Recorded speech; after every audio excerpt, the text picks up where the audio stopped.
Hola, buenas noches a todos, bienvenidos de nuevo a este pequeño rincón del cinéfilo.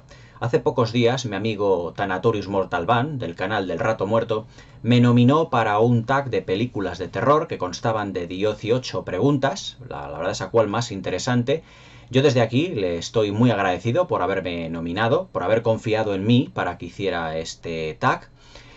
Muchas gracias, Thanatorius, desde aquí, desde el pequeño rincón del cinéfilo. La verdad es que es un tag de preguntas bastante interesante y da, la verdad es que para amplios debates, porque las preguntas no pueden ser más estupendas. Así que sin más dilación, voy a nombraros, vamos a ti, sobre todo, te dedico el vídeo por haberme nominado. Yo después, cuando termine de hacer el tag de preguntas, nominaré a otras personas, a otros youtubers, para ver cuáles son su opinión, cuáles son las opiniones que tienen respecto a este tag. Y bueno, pues espero que a todos los que me veáis en el vídeo, espero que os guste y que tengáis pues más o menos unas opiniones parecidas, aunque evidentemente los tags son algo bastante personales. Y aquí pues ya no solo entra en juego pues la calidad cinematográfica que uno crea objetivamente que puede ser la mejor o de las mejores películas de terror, sino ya encuentran aquí o se tiene en cuenta, digamos, más ya no solo los gustos personales, sino las experiencias personales, porque muchas de ellas, lo que son las respuestas, expresas tu punto de vista. Y bueno, pues vamos allá con la primera pregunta, que me las tengo aquí todas preparadas en una chuleta, y vamos allá. Primera pregunta, dice, ¿qué película aterrorizó tu infancia y cuál te aterroriza hoy en día? Pues mira, la película que a mí me aterrorizó, iba a decir, me aterrorizó cuando yo era pequeño, pero por un pequeño miedo que yo tengo, una fobia, es Creepshow de George Romero del año 1986. Y como recordaréis todos vosotros, hay una pequeña historia que es sobre un chaval, creo recordar, que vive en un piso que está prácticamente invadido por cucarachas. Yo a las cucarachas las tengo, la verdad es que ya no miedo, pánico, terror y horror. Es decir, la ansiedad y el terror y el pavor que me da o que me proporciona una cucaracha es muchísimo más que todas las películas de terror de todos los tiempos que yo haya visto. La verdad es que yo no puedo. En realidad tengo mucho miedo a todos los insectos. Es una fobia que tengo entomofobia. O sea, yo ver a lo mejor, vamos, un insecto no, las hormigas, las moscas, mosquitos y todo eso no. Pero si el insecto ya pasa de unas determinadas proporciones, como los saltamontes grandes, las mantirreligiosas, las cucarachas, es algo ya que no puedo soportar. Entonces, yo, sinceramente, como no las puedo aguantar, odio a las cucarachas y ellas me odian a mí, pues cuando yo vi de pequeño, vamos, de pequeño, tendría yo unos 9, 10 años cuando vi la película de Creepshow. El primer capítulo me gustó, ese capítulo de lo que es el cumpleaños del padre fallecido, que aparece con la calavera y todo eso. El capítulo de Leslie Nielsen, cuando salen los dos amantes, esos que los ha enterrado en la playa y van a por él, pues me gustó, me entretuvo, pero fue ver el capítulo de las cucarachas y ya me descompuse vivo. Creo que una de las veces que cuando terminé de ver ese capítulo me entró tal indigestión de estómago por el miedo que me había causado que me tuve que ir rápidamente al baño. O sea, fue algo horrible, espantoso. Una de las peores experiencias que yo he tenido en una pantalla de cine. Vamos, o viendo la película, porque no la vi en el cine. No la he podido ver después. Bueno, la película sí, pero sin ese capítulo. Cuando pase ese capítulo yo tengo que pasar de pista porque no puedo verlo. Pero bueno, hoy en día, pues bueno, digamos que ese capítulo lo he visto en alguna que otra vez, pero me ha causado bastante desazón. Pero la primera vez que la vi me espantó de una manera tremebunda.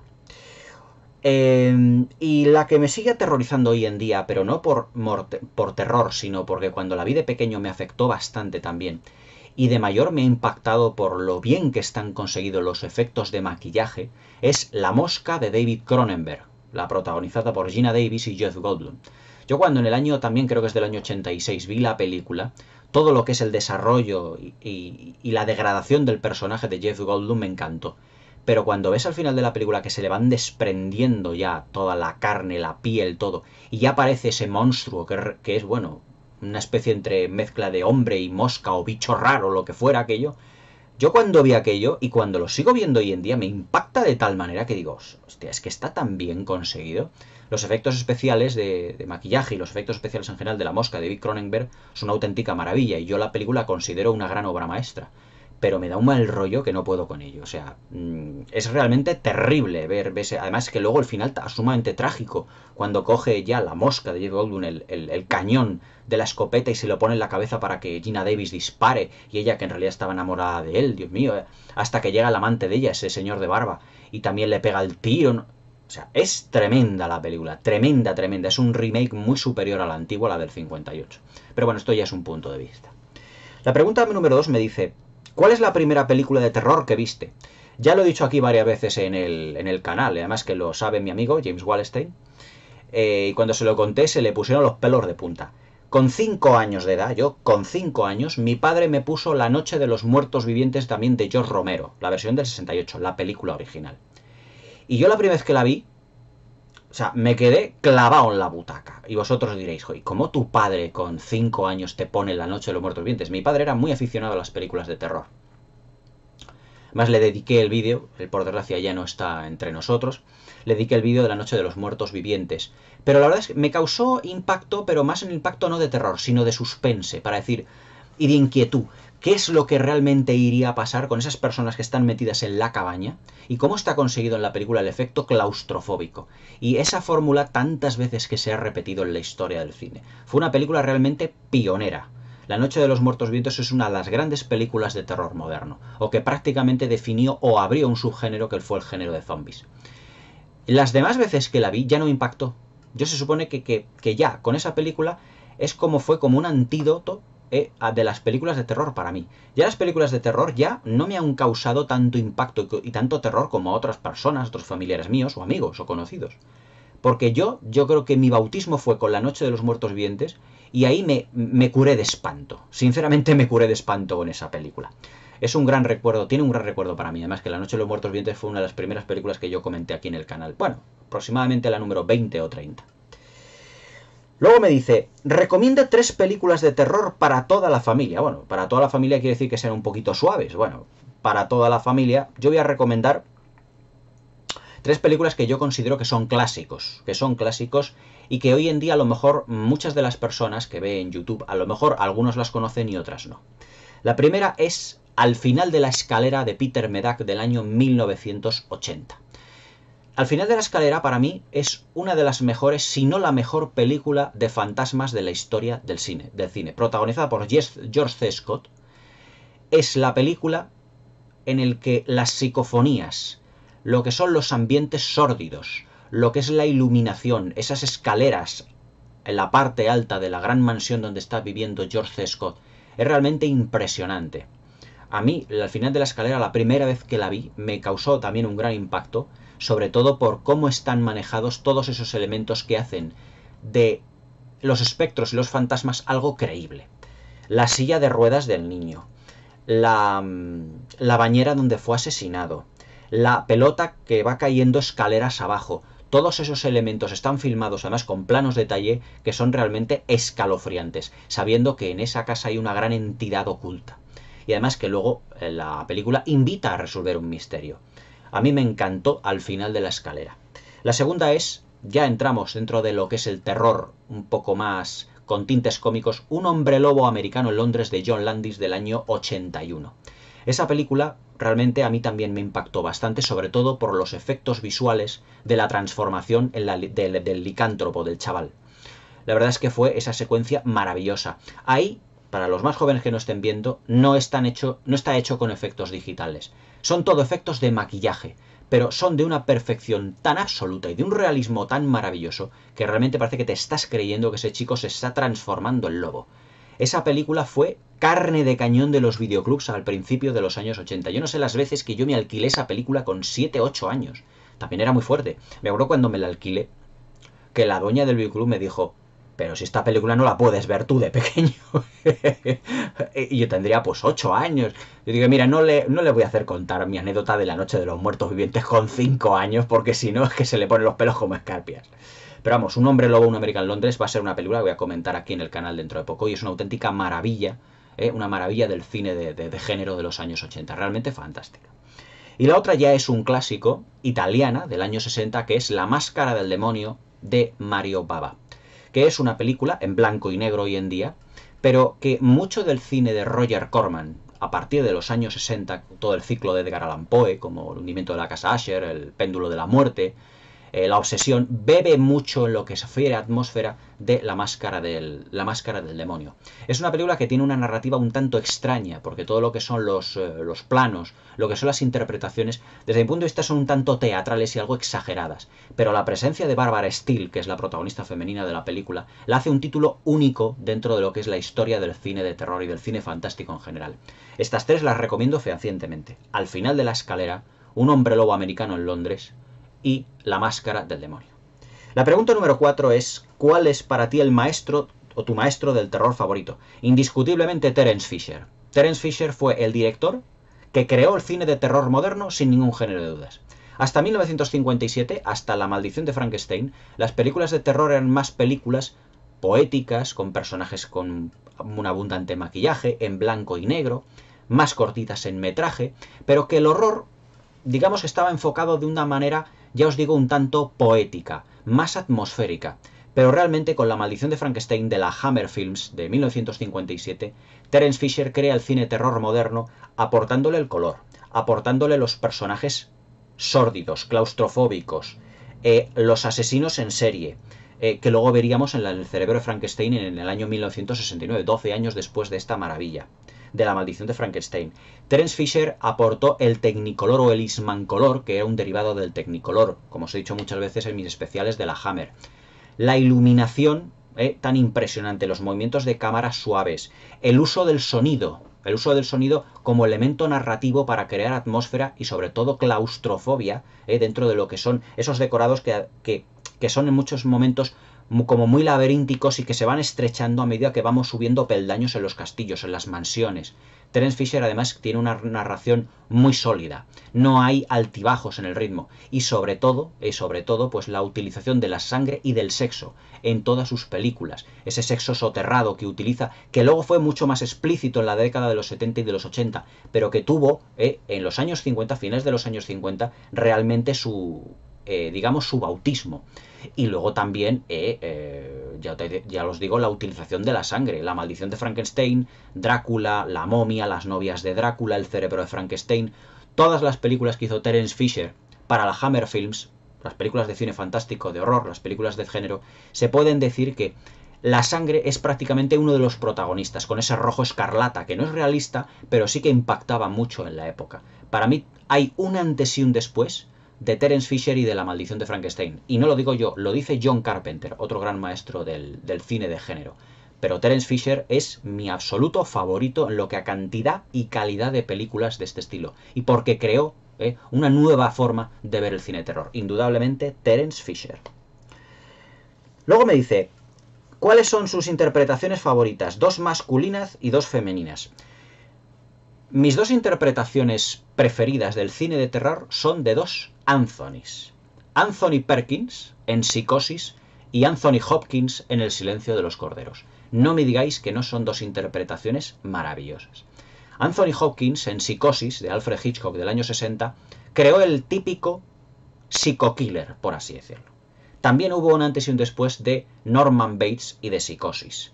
Del típico asesino en serie. Además que al igual que La matanza de Texas está basado el personaje en Ed Gein, ese, por así decirlo, personaje que vivió en Estados Unidos y que se dedicó prácticamente a descuartizar todo bicho viviente que se encontraba en su camino, y que además se fabricaba máscaras con la piel de sus víctimas, que tenía una doble personalidad. Tanto el personaje de La matanza de Texas como Anthony Perkins están basados en este personaje. Pero qué decir de la interpretación de Anthony Perkins. La verdad es que Anthony Perkins ya siempre será Norman Bates. Es decir, ese plano final de Psicosis con el pelo, la peluca de la madre, con el cuchillo, con el traje, esa doble personalidad que tiene. Ese plano final de la película, en el que está mirando directamente a la cámara y se superpone con una cara de calavera. Esa mirada es realmente inquietante, y sobre todo la manera en el cambio de registro que tiene el actor cuando está hablando con Janet Leigh de manera muy amigable y de repente cómo le cambia el registro completamente para enfrentarse con ella y para luego volver a cambiar de registro y decir, pero bueno, esto es una broma, no te preocupes, provocando la inquietud de Janet Leigh. No hay más que ver la mirada que le da Janet Leigh en ese momento a Anthony Perkins. Norman Bates y Anthony Perkins para mí son una misma persona. Es una interpretación maravillosa, es la creación de un personaje. Por ejemplo, su expresión cuando acaba de ver el asesinato de Marion, de Janet Leigh, y cómo se vuelve y se pone así, con la mano completamente tapándole la cara, en ese gesto de horror, que él lo ha hecho, porque él era la misma persona que se había transmutado en madre, pero que su personalidad, su manera, se había cambiado en ese momento a la de Norman Bates y no a la de la madre Norman Bates. Luego también la voz, esa voz que pone en la que no vemos, que imita la voz de la madre, pero que nos dice el médico al final de la película de Psicosis. Dice, es que él se ponía la ropa de la madre, interpretaba a la madre, etcétera, etcétera. Anthony Perkins en esa película está maravilloso. Y ese plano, uno de los planos cuando está hundiendo el coche, prácticamente en sombras y con esa sonrisa maquiavélica que le cruza el rostro, realmente fantástico. Y luego qué decir de Anthony Hopkins en El silencio de los corderos. Has oído cómo ya los corderos no balan, Clarice, con esa mirada tremebunda, además que le taladra la vista a Jodie Foster, con esos gestos que dice que te pone la piel de gallina. La verdad es que Anthony Hopkins ya es recordado por interpretar al caníbal Aníbal Lecter en esa película. Para mí, dos de las mejores interpretaciones. Luego hay otras interpretaciones también más míticas, podría decir como Boris Karloff haciendo del monstruo de Frankenstein, o Christopher Lee haciendo de Drácula, o Peter Cushing haciendo del Doctor Frankenstein o de Van Helsing. Pero en calidad se refiere, Anthony Perkins y Anthony Hopkins son incuestionablemente los mejores. En lo que se refiere a las interpretaciones femeninas, aquí me he declinado un poco más por el misticismo que por la calidad. Para mí es absolutamente inolvidable el personaje de Elsa Lanchester haciendo de la novia de Frankenstein en el clásico de James Whale del 35, La novia de Frankenstein. En esta película al principio interpreta a la mismísima Mary Shelley en el prólogo de la película, cuando dice ella que está allí cosiendo, haciendo unas manualidades, dice: la noche es ideal para las historias de terror. El aire realmente está cargado de monstruos. Y luego al final, con ese pelo alucinante que tiene por la electricidad, porque realmente es así. La novia Frankenstein no es una película de terror, es una comedia negra. Es una comedia con algún tinte de terror, pero es realmente una comedia. Así lo quiso James Whale en la película. Porque la productora no le dejó filmar el musical de John Kerr, Magnolia, aunque luego lo haría posteriormente, pero se burló, por así decirlo, James Whale, de los directivos de la Universal, y encauzó La nueva Frankenstein como comedia, no como película de terror. Pero la interpretación de Elsa Lanchester es realmente maravillosa. Además, al final de la película, con esas miradas que le pone así a Boris Karloff, así en lo alto, que exhala así, se le abre la boca, pero que no le sale el grito. Y cuando Boris Karloff le coge la mano y de repente otra vez se queda así mirándole de una manera como muy abrupta, y entonces es cuando ya grita. En ese momento, está realmente fabulosa. Y luego también, y esto es un homenaje que voy a hacer a la actriz, mi querida Verónica Carlson, una de las actrices más guapas de la productora Hammer Film, sin duda una auténtica belleza inglesa, cualquier interpretación que hizo, tanto en Drácula vuelve de la tumba como en El cerebro de Frankenstein. El primer plano que tiene Verónica Carlson en el Drácula vuelve de la tumba, cuando entra en la cantina y ve a Paul, aquel que es su novio, que está jugando con la cerveza, porque está a punto de conocer a su madre, esa sonrisa es que a mí me enamora. Sinceramente me enamora, una belleza fantástica. Y luego además es que en las secuencias donde Drácula le va a vampirizar, pero también le va a hacer perder la virginidad, entre comillas, porque en la secuencia en la que Drácula entra en lo que es la alcoba de Verónica Carlson en la película, realmente la va a poseer porque los colmillos de Drácula al crecer simbolizan una erección. Y ella, prácticamente tumbada en la cama con los brazos abiertos, está como recibiendo al amante. Y tiene en su mano a una muñeca, pero en ese momento, en cuanto Drácula la muerde, penetra, ella la suelta. Es como si ya hubiera perdido la virginidad y se hubiera transformado en mujer. Y es más, su interpretación, si os dais cuenta, en la película cambia por completo. Ya no está enfocada al papel como de niña, sino que ya está enfocada más al papel como de mujer. Ya toma decisiones dentro de la película. Es como si ahí cambiara completamente su expresión, su manera de interpretar, mucho más sobria y mucho más elegante.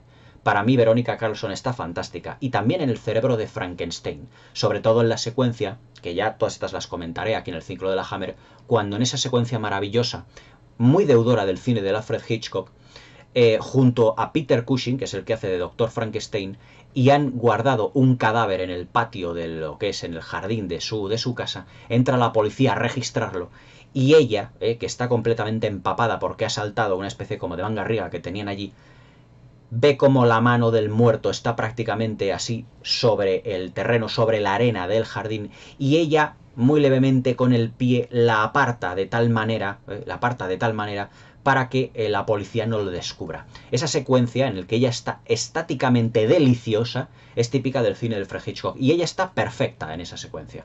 Además es que quiero que Verónica Carlson, además que es una de mis actrices favoritas del cine de género, la quiero hacer con esto un pequeño homenaje. Luego hay otras interpretaciones muy buenas, como la de Nicole Kidman en Los Otros, realmente fabulosa, como la de Deborah Kerr en Suspense también, pero Elsa Lanchester y Verónica Carlson desde el punto de vista mítico, no de calidad sino mítico. Luego, ¿cuáles son mis muertes favoritas del cine de terror? Bueno, aquí nos vamos a cambiar de registro y del cine de Hammer nos vamos a ir al cine de Darío Argento. De la película Suspiria, todas las muertes me encantan. Además que son muertes que están filmadas con belleza. Son muertes preciosas, por así decirlo. Sobre todo la muerte de la chica cuando Jessica Harper, que es la protagonista, entra en la academia y es perseguida también. Cómo cae la chica rubia desde lo alto de esa claraboya, completamente, en el que con un puñal prácticamente la están destrozando el corazón, y cómo con ese cuello, con la soga en el cuello, cae prácticamente así a plomo y se ahorca completamente. Todas las piernas manchadas de sangre. Es una muerte preciosa dentro de lo escabroso y de lo macabro que es la secuencia. Pero cualquier fallecimiento, cualquier muerte de la película Suspiria está rodada con gusto. Con un gusto también por el detalle. Está rodada también, además, con un dominio de lo que es el primer plano y de lo que es el plano general fantástico. El primer plano de la chica con los ojos desorbitados y con la boca llena de sangre, y luego el plano general cayendo desde la claraboya, toda ella con las piernas sangretadas. Es una imagen fantástica y preciosa. Y luego quiero recordar también, la muerte de Drácula, de Christopher Lee en Drácula, Príncipe de las Tinieblas, que la tenéis aquí comentada en el canal, cuando el padre Sandor, Andrew Keir, prácticamente le va acorralando en aquella laguna, en aquel río congelado que está al lado del castillo de Drácula, y va disparando hacia los lados, y entonces el conde Drácula va cayendo al agua helada, y se le ve la cara ya completamente pálida, ya fallecido, destruido, a través del hielo. Eso es un plano maravilloso, y Christopher Lee está fantástico en esa secuencia. Luego me dice, ¿cuál es la mejor película de terror de la historia para ti o tu favorita? Para mí, la mejor película de terror de la historia es Psicosis de Alfred Hitchcock. Para mí Psicosis no tiene parangón. Es una obra maestra indiscutible, la tenéis aquí comentada en mi canal. Para mí es la mejor película de terror por muchísimas razones. Primero, creó un estereotipo, o mejor dicho, a un personaje que luego se ha explotado al máximo, que no es el de Norman Bates, sino lo que representa a Norman Bates, que es el psico-killer, es decir, el asesino en serie. A partir de 1960, de los años 70, los 80, los 90, hasta aquí, todos los personajes que se han creado psico-killers, todos, tienen algún punto, alguno al menos, algún punto en común con Norman Bates. El Aníbal Lecter del Silencio de los Corderos, la locura. También el personaje de La Matanza de Texas, Jason Voorhees, Michael Myers, evidentemente el trastorno. El cuchillo de Michael Myers como Norman Bates. Los disfraces que también hacía en alguna secuela de Viernes 13 Jason Voorhees. La matanza de todo lo que son los jovencitos, no, porque no es slasher, Psicosis, pero todo lo que son los fallecimientos de todos los que entran en un determinado territorio que se considera ahí. Todo lo que se refiere, por ejemplo, a la planificación de las escenas, digamos, de los sustos. Por ejemplo, el el teniente, el policía, el detective Arbogast subiendo los escalones, esto lo comentaba en la entrevista que hice con David Kevin, que también aquí tenéis en el canal, cómo va subiendo y cómo las escaleras y cómo la cámara se va poniendo directamente en un plano cenital y cómo a toda velocidad, si prácticamente el dar tiempo a reaccionar al espectador, Norman Bates sale a toda velocidad en un plano cenital para que no le veamos la cara y Alfred Hitchcock, el maestro, no nos dé información sobre quién es la madre Norman Bates, cómo recorre en ese momento a toda velocidad hacia Arbogast y le sacude las cuchilladas y rematándole cuando cae por las escaleras, le remata allí mismo. Toda la escena sangrienta de la ducha, imitada una y mil veces. ¿Cuántos asesinatos hemos visto de chicas estando en la ducha o no en la ducha, o estando en cualquier situación, incluso desnuda, porque Janet Leigh también se supone que estaba desnuda, o el personaje de Janet Leigh, Mario, estaba desnuda? ¿Cuántas muertes femeninas de personajes desnudos o no desnudos hemos visto a manos de los psico-killers? ¿Cuántos psico-killers han llevado cuchillo? ¿Cuántos psico-killers se han disfrazado? ¿Cuántos psico-killers han estado trastocados mentalmente? Es que Norman Bates, en Psicosis, y Alfred Hitchcock, con su planificación, es que esa película define lo que es el auténtico psico-killer de la historia del cine y el primero, que fue Norman Bates. O sea, la importancia que tiene Psicosis en la historia del cine de terror es absolutamente, yo no diría fascinante, pero es primordial. Para mí Psicosis es una obra maestra del cine mundial y una de las mejores películas de todos los tiempos. Para mí, la mejor película del maestro del suspense y del terror, que es Alfred Hitchcock, que luego nos brindó en el 63 otra obra maestra que fue Los pájaros, que también la tenéis aquí comentada en el canal. Para mí Psicosis es la obra maestra del cine de terror sin ningún género de dudas. Por muchísimos motivos. Si queréis saberlos todos, os confino a que entréis en mi canal, en el listado de reproducción, películas de los años 60 y tecleéis, hagáis clic en Psicosis y lo escuchéis. Porque ahí os pongo todo por lo que para mí es la mejor película de cine terror de la historia. Mi favorita. Bueno, es que yo tengo muchas favoritas de cine de terror, es uno de mis géneros favoritos. Todo lo que me habéis seguido en el canal, aquí pues tengo amplios comentarios de cine de fantasía, de aventuras, de ciencia ficción, de terror. El cine de género me encanta, el cine negro, el cine de época, todas me privan. Pero si yo tuviera que quedarme con una película de cine de terror, seguramente, además de Psicosis, a lo mejor sería o La maldición de Frankenstein, de Terence Fisher, o El Drácula, de Terence Fisher, o incluso Nosferatu, de Murnau. Vale, ¿qué película de terror es la que más detestas? Bueno, yo es que no es que deteste una película de terror en general, hombre, hay muchas que me han dicho, ojo, esta película es muy mala y la detesto, no me gusta nada. Pero hay una película de cine fantástico, considerada también de terror, de suspense, que la crítica la tiene en tan alta estima que yo, por más veces que la he visto, no consigo vislumbrar por qué dicen que es tan buena. Y es La mujer pantera de Jacques Tourneur, de 1942. Protagonizada por la actriz Simone Simon. A mí, sinceramente, es una película muy poética, con eso de la mujer transformándose en pantera, pero yo, sinceramente, será muy buena a nivel narrativo en lo que se refiere al uso de la elipsis, que hay muchísimas. La elipsis, que, claro, nos quita los momentos de las transformaciones, los momentos de cuando se acuesta con su hermano, etcétera, etcétera. Pero para mí es muchísimo mejor película, además, mucho más inquietante y mucho más incluso, desde cualquier punto de vista más interesante, El beso de la pantera, que se supone que es un remake, aunque para mí es como una nueva versión, El beso de la pantera de Paul Schrader del año 1982. Para mí esa película es una auténtica maravilla visual y de narración, llena de montones de transformaciones, todo lo que en la película de La mujer pantera del 42 se había, por así decirlo, oculto, para el disgusto de cinéfilos y para, por así decirlo, para el gusto de los cinéfagos. Todo lo que estaba omitido en la cinta del 42 está aquí plasmado en la cinta del 82. Transformaciones en pantera, todo el maquillaje espectacular, todas las secuencias de amor, todas las secuencias de sexo, todo. O sea, El beso de la pantera para mí es una gran película, voy a comentar aquí. Pero La mujer pantera, yo sinceramente, la crítica la tiene mucha alta estima. Yo no es que la deteste, pero es que no le veo por ninguna parte a esa película la tan maravillosa obra maestra de calidad que es. Será, bueno, Cuestión que a lo mejor yo no lo he captado, pero seré muy ignorante, pero yo no lo veo. Pero bueno, es una película que para mí, no sé por qué la crítica e incluso los historiadores de cine la tienen muy alta estima, pero para mí no significa nada.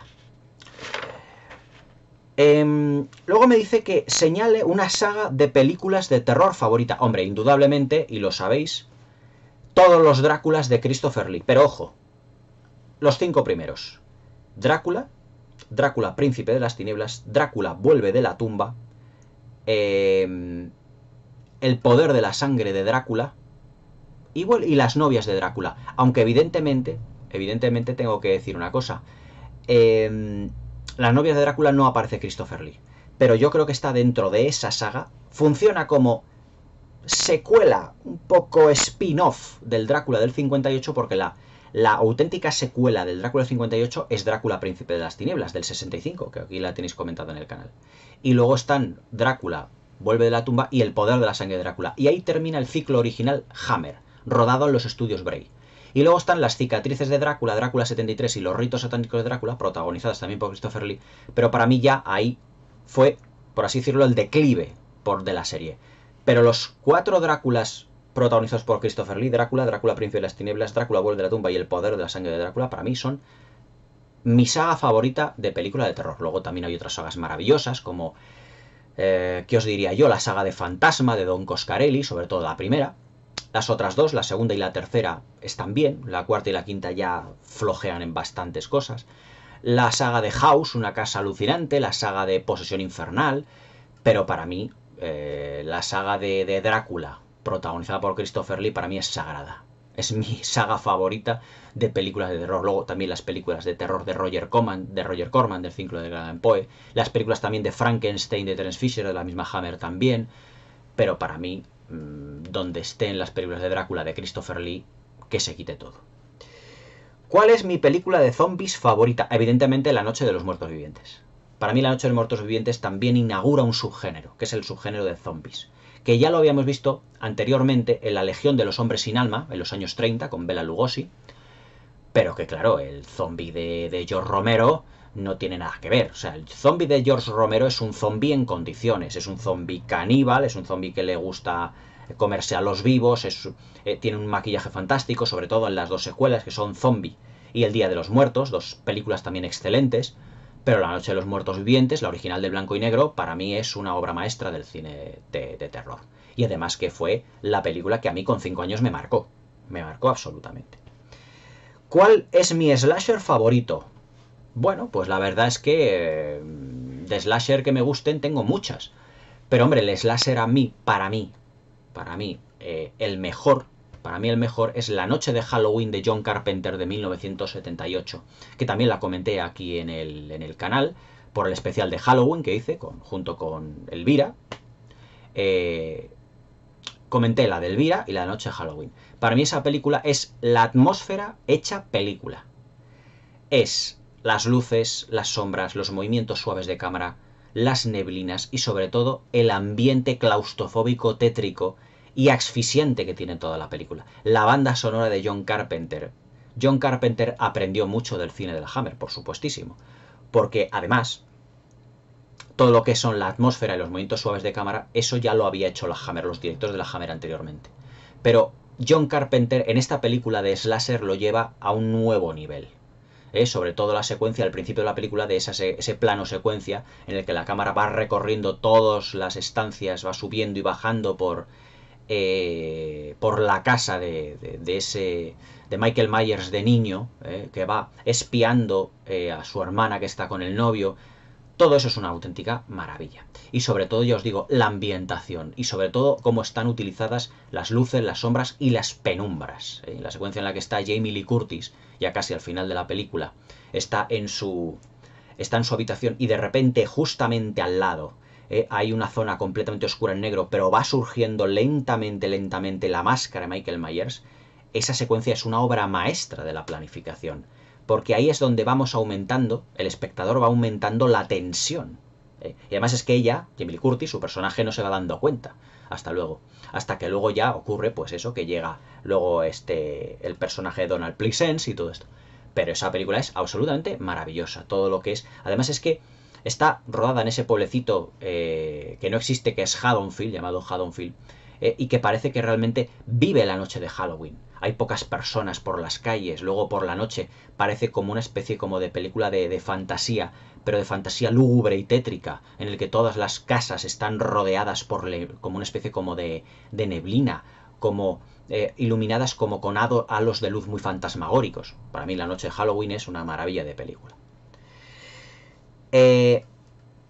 ¿Cuál es el villano o el monstruo favorito de las películas de terror? Bueno, pues aparte del Drácula de Christopher Lee, que será siempre mi monstruo y mi villano favorito, me gusta mucho la interpretación de Angus Scrimm, el hombre alto, en la saga de Fantasma. Me encanta, porque además es un personaje completamente impertérrito, es decir, es que no se conmueve con nada.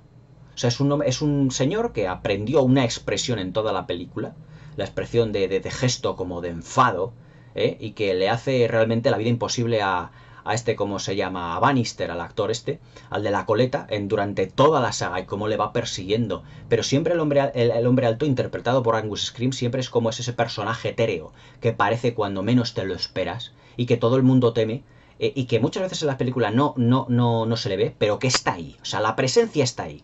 Y que es muy deudor del Christopher Lee, del Drácula de las películas de la Hammer. Es decir, ese hombre de alto, por supuesto, todo vestido de negro, con ese gesto adusto,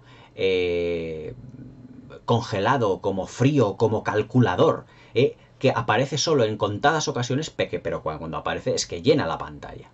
Y es uno de mis villanos favoritos, sin duda, hombre. También puede decir, por ejemplo, el Pinhead de Hellraiser, o el Freddy Krueger del Pesadilla en Elm Street, pero el Angus Scrimm tiene algo especial, ese personaje. Es un personaje como muy etéreo, y además que aparece siempre en las películas de Fantasma cuando menos te lo esperas. También la saga Fantasma es una saga que también me encanta mucho. Tengo que hacer la review de la primera de Fantasma, la de Don Coscarelli. Bueno, todas son de Don Coscarelli, pero sobre todo la primera.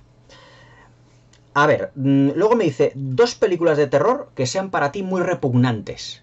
Hombre, pues todas las viscerales estas de higadillos y de vísceras por todas partes. Brain Dead, Tu madre se ha comido a mi perro, de Peter Jackson, que más que película de terror es una comedia. Y Posesión infernal de Sam Raimi. Son asquerosas. Las películas son asquerosas. Pero me encanta porque es que te ríes mucho con ellas. Sobre todo con la de Brain Dead, Tu madre se ha comido a mi perro. Tengo que hacer una revisión de esa película porque la comenté hace ya mucho tiempo. Ahora fue una de las primeras películas que comenté aquí en el canal. Tiene muy poquitas descargas, muy poquitas. O sea, las vi visto muy pocas personas, creo de unas 160 o 150 descargas nada más. Pero es una película con muchas cosas para comentar. A lo mejor la vuelvo a comentar otra vez con la misma, evidentemente con la misma opinión. Mi opinión no varía respecto de las películas que voy viendo, pero aportando más cosas. Ahora que, bueno, tengo más soltura dentro del canal y hace un año y medio no tanto. Pero también Posesión infernal le pasa eso. O sea, la interpretación de Bruce Campbell es muy deudora incluso del cine mudo. Hace poco lo hablaba con mi amigo, con James Wallstein, y decía, es que me fascinan los movimientos de cámara de esa película. Es que tiene unos primeros planos de Bruce Campbell con una interpretación totalmente como rocambolesca, o sea, como muy granguiñolesca, pero lo hace realmente bien, porque los ojos saltones que pone, las miradas tan bruscas, todo eso, lo hace fantástico. Y sobre todo esos acercamientos de cámara que tiene Sam Raimi, con los planos en contrapicado, con la cámara yendo a ras de tierra simulando el espectro que llega a la cabaña, con la cabaña al fondo y todo eso. Y luego también pues todo lo que es ese cine gore tan sumamente escabroso, pero que tiene un componente humorístico. Pero hay que reconocer que tanto Sam Raimi como Peter Jackson, que son dos directores similares en estilo visual, la verdad es que son descacharrantes, pero también un poco asquerosas, todo hay que decirlo. Pero bueno, me encantan esas 2 películas. ¿Cuál es mi banda sonora de terror favorita? Bernard Herrmann, el tema de Bernard Herrmann de Psicosis. Además, imitado 1 y 1000 veces. No tenéis más que ver otra película fantástica que voy a comentar aquí en el canal, que es Reanimator, de Brian Yuzna y de Stuart Gordon. Brian Yuzna en las labores de producción y Stuart Gordon en las labores de director. La banda sonora de Reanimator fue casi, yo digo, que plagiada de la de Psicosis. Prácticamente plagiada. Es muy parecida. Pero Bernard Herrmann, la verdad es que hizo una obra maestra de lo que es banda sonora y de la ambientación para esa película. Es una de mis favoritas, o mi favorita dentro de bandas sonoras, dentro de lo que son las películas de género. ¿Cuál es la película de terror moderna que más te ha sorprendido? It. El remake de It, que además dije que iba a comentarlo. Mea culpa, no lo he hecho, lo voy a hacer dentro de muy poquito. Me gustó muchísimo, muy superior a la película de 1990, que además era una serie de televisión. Muy superior en todos los sentidos. Aunque el final es un poco fantasioso, todo lo que son los temores, cómo están plasmados los temores de los niños, y cómo Pennywise se va aprovechando precisamente del temor y de las debilidades de cada uno de ellos, es ejemplar. Y luego las relaciones que hay entre los niños, cómo van creciendo a medida que se van enfrentando a sus demonios, es realmente maravillosa. Esa película sí era para venderla como una película que imitan mucho el estilo de los 80, de las películas de terror de los años 80, porque se trata a los niños y a los adolescentes, en este caso una panda de chavales, desde el punto de vista como de adultos, porque se enfrentan a situaciones muy difíciles que les hacen crecer. Como es, por ejemplo, al protagonista de la película, lo que es la desaparición y el fallecimiento de su hermano pequeño a lo largo de toda la película, sobre todo en la secuencia inicial, que cuando está dando el abrazo a su hermano pequeño, que lo quiere, y luego cuando él desaparece, el auténtico calvario y depresión que él se le queda. Está contando desde un punto de vista muy adulto, y esa película es realmente soberbia. La tengo que comentar aquí en el canal, me la compré, porque es muy muy buena.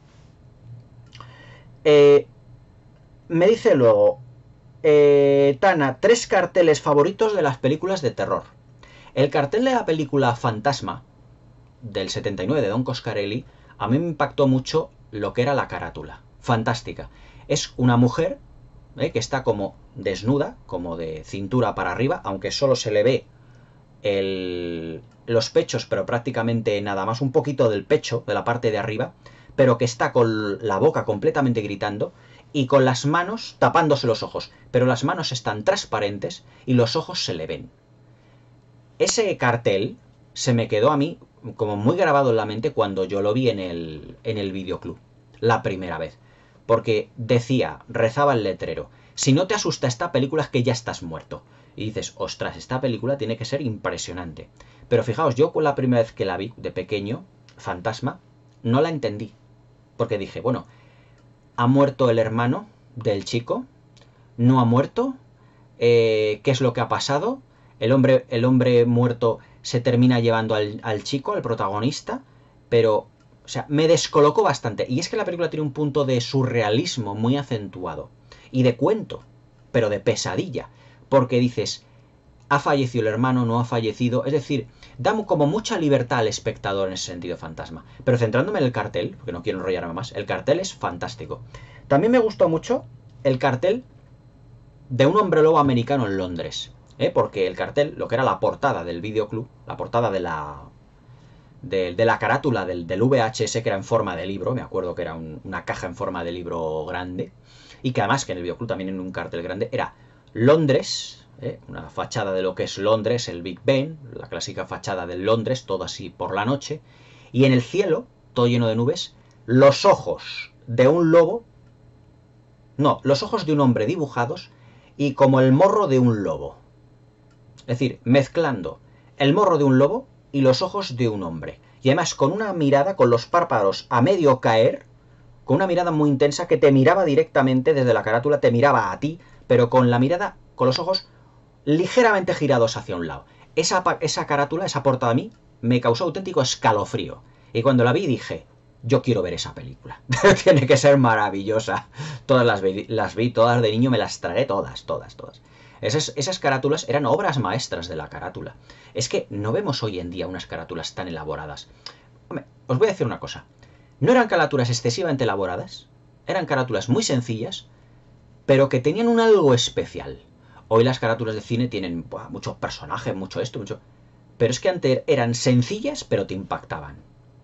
Era fantástica. Y la última, la carátula que más me gusta también, es la de la maldición de Frankenstein, precisamente. Porque es una mano intentando coger a Hazel Kurt, que es la protagonista de la película, la protagonista femenina, intentando cogerla así como si la mano del monstruo, de la criatura de Frankenstein interpretada por Christopher Lee, parece que le va a coger así a la cara y al escote de Hazel Kurt. Y en la otra parte, como si fuera el poseedor de la mano, la cara de Christopher Lee, de la criatura, pero un poco en penumbra, para que no se viera mucho porque evidentemente la sorpresa era ver la película. Pero esa mano así que te quería como agarrar es realmente impactante, también me gustó mucho. Esos son tres de los mejores carteles de una película de terror que yo he visto. Luego me dice, recomiendo una película de terror poco conocida. Pues mira, hay una película de los años 70, creo es de 1976 o 77, que la tengo en Blu-ray, se llama La Centinela. Y además está protagonizada por Chris Sarandon y por Ava Gardner. Y es la historia está muy bien y es una película además que no dura mucho, pero que tiene un ritmo narrativo muy bueno. O sea, no pierde el interés en ningún momento. Y es la historia de una chica que alquila un piso en un ático, llegando a Nueva York, en los años 70, ella tiene novio, y alquila un ático, ella está en un piso que está alquilado, pero justamente al lado hay una casa donde hay un señor o una señora, creo que en este caso era un señor muy antiguo, muy viejo, o creo que era una señora, no me acuerdo, es que no la veo hace ya tiempo, que está siempre como mirando una ventana, muy pálida, muy pálida, muy pálida. Y Ava Gardner es la de la agencia inmobiliaria, la dueña de la agencia inmobiliaria, que le alquila el piso. Pero conociendo a todos los que están en esa casa, a sus inquilinos, a sus vecinos, todos tienen un algo especial. Es decir, todos son realmente extraños. Eso es parecido bastante a La Semilla del Diablo, pero no es como esa. Y es que todos forman como una especie de congregación secreta porque esa señora o ese señor anciano que está sentado en la ventana, mirando frente a la ventana, es el vigilante de la puerta del infierno. Y no os voy a contar el resto de la película porque me gustaría que la vieseis. Yo la voy a comentar en el canal dentro de no mucho tiempo, porque es una película de horror muy interesante para ver. Chris Sarandon es el que hace del novio de la protagonista, no me acuerdo cómo se llama la protagonista, que termina siendo víctima de esa congregación secreta, pero que realmente no cree a la protagonista cuando ella dice que ocurren una serie de fenómenos extraños en esa comunidad de vecinos. La Centinela es una película de estética muy televisiva de los años 70. Pero realmente el ritmo narrativo, el suspense y la sorpresa final de la película, la verdad es que es un film que yo recomiendo y es muy poco conocido, se llama La Centinela. Y luego, para finalizar, me dice, nombra una película de terror por cada década. Bueno, es que por cada década hay tantas cintas buenas de terror, pero bueno, yo voy a intentar hacer como una pequeña síntesis de lo que es para mí la mejor o una de las mejores de cada década. En los años 30, evidentemente, La novia de Frankenstein de James Whale de 1935, protagonizada por Boris Karloff y Elsa Lanchester. En los años 40, la versión del Fantasma de la ópera de Nelson Eddy, rodada en Technicolor. Nelson Eddy era un cantante de la época, pero que hicieron además un fantasma de la ópera cuyo protagonista, es decir, el que hace de fantasma o de persona que se deforma el rostro, es Claude Rains, uno de los grandes actores también de género del Hollywood de los años 30 y de los años 40 y secundario de lujo en la película Michael Curtis Casablanca con Humphrey Bogart y con Ingrid Bergman. De los años 50, evidentemente para mí, la obra maestra de los años 50 es el Drácula de Terence Fisher del 58. Y me diréis, ¿qué pesado eres con esa película? Pues sí, soy muy pesado, porque esa película es la gran obra maestra del cine de vampiros junto con el Nosferatu de Murnau. De los años 60, vamos a ver, de los años 60, de 1960, Suspense de Jack Clayton. Una de las mejores películas de fantasmas de la historia, junto con Al final de la escalera, una magnífica interpretación de Deborah Kerr y una extraordinaria fotografía en blanco y negro de Freddie Francis, uno de los grandes directores de fotografía de los años 60 dentro del cine de género de los años 60. Sin duda una auténtica maravilla de película que si no la habéis visto, os voy a correr a gorrazos hasta que no la veáis, porque es una auténtica maravilla del cine fantástico. De los años 70, La matanza de Texas de Tobe Hooper del año 74. De los años 80, una de las más representativas es Pesadilla en Elm Street de Wes Craven del año 84. De los años 90, El silencio de los corderos de Jonathan Demme, protagonizada por Jodie Foster y por Anthony Hopkins. De los años 2000, Los otros de Alejandro Amenábar, una grandísima película y una de las obras maestras absolutas de nuestro cine español. Y de esta década, la que he dicho antes, el remake de It, esta nueva versión de It, que para mí es una auténtica maravilla de película. Una de las películas de terror, una de las últimas películas de terror que a mí me han impactado más por lo mejor y lo bien que están hechas. Y yo añadiría dos más. Desde la década de los años 20, no voy a decir, bueno, sí, Lo voy a decir. El Nosferatu de Murnau, evidentemente. Y de la década de los años 10, El gabinete del Dr. Caligari de 1919. Esas son las otras dos obras maestras que yo quiero incluir en este ranking. Se podrían decir muchísimas más de cada década, pero yo he dicho no la mejor, pero seguramente la más representativa, porque para mí, dentro de la década de los 60, la mejor es Psicosis, y he dicho Suspense, pero es que Suspense también es una gran película. Son tantas películas de terror muy buenas que sinceramente es difícil contabilizar cuántas obras maestras del cine de suspense, de terror y de horror hay, porque hay muchísimas dentro de la Hammer, fijaos, cientos de ellas, bueno, decenas de ellas.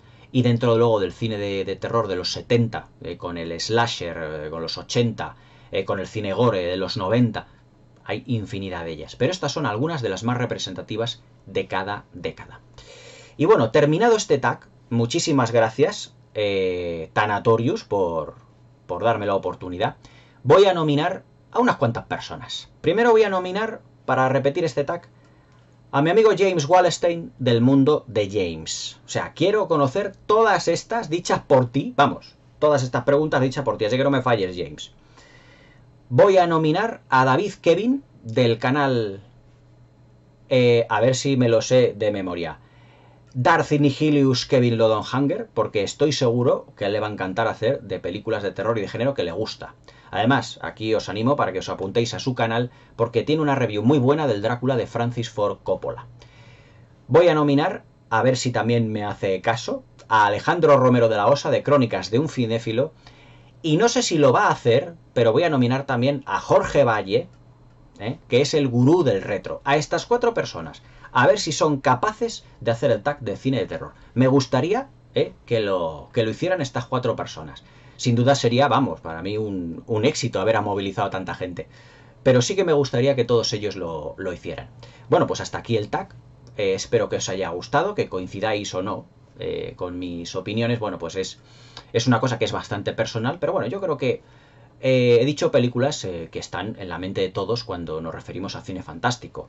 Psicosis, Suspense, Un hombre lobo americano en Londres, La maldición de Frankenstein, El Drácula, Las novias de Drácula, Nosferatu, Pesadilla en Elm Street, Los otros, It, el remake nuevo, La centinela, muchísimas grandes películas del cine terror que nos entusiasma. Además que es uno de mis géneros favoritos. Espero que os haya gustado el tag, que os suscribáis a mi canal y que dentro de poco voy a subir un nuevo vídeo de preguntas y respuestas. Y recordad que podéis enviar vuestras preguntas y respuestas a la dirección de correo electrónico criticascinefilas40@gmail.com. Repito, criticascinefilas con número 40@gmail.com. Espero que os haya gustado este tag y os espero dentro de nada para un comentario del Fantasma de la Ópera de Joel Schumacher. Hasta mañana.